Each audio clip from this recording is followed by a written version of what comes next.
My ministry happens to be the locker room, and I've been able still to get to know people, get to know these guys through an injury. Though I might not be playing, that is difficult from a fleshly perspective, but from the spiritual perspective, from my heart, I've been able to grow as a human being to where I feel like I'm at a better situation here as a person than I was before because of the trial I just went under. And I know that's a sermon in itself, but that's how I go through life, and the good Lord's been there to, it's not always about prosperity. I don't believe in the prosperity gospel. I believe if you read the Word of God and you understand it, there's trials along the way, but they equip your heart to be who you are.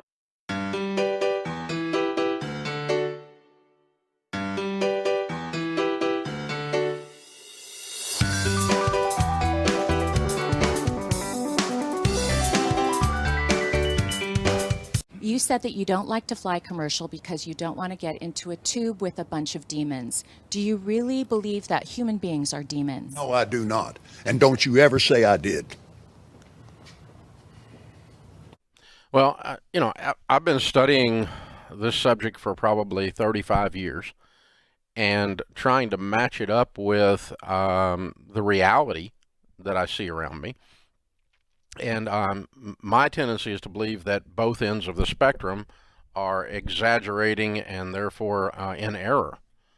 Right. And we can talk about that for a minute.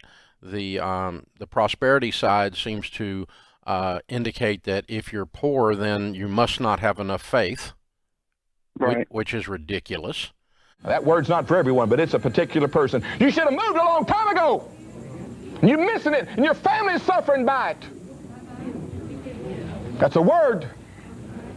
As surely as I'm speaking by the Spirit of God, that is a word for a person right now. That is God penetrating your heart. It's burning on the inside of you, and you need to make a vow of faith of $1,000. Oh, Bob, couldn't you say 25? No! You can't make a $1,000 vow of faith. I'm saying in faith. So we got people that don't have, teenagers that have hardly nothing going for them. They got enough faith to make a $1,000 vow and send a little $5 here and $10 there as God begins to move like a whirlwind in their lives. Because they don't have that old programming of religion. Well, this isn't the way we do it in my church. Forget your church. I'm talking about what God says. And if you want the kind of miracles that are in the Bible, you're going to have to do what God said to do. And I've got the faith to believe they'll come to pass. This is hot soil for anyone that's got the faith to sow into it right now. The problem is the prosperity gospel doesn't present God as God and man as sinner who is incapable of saving himself.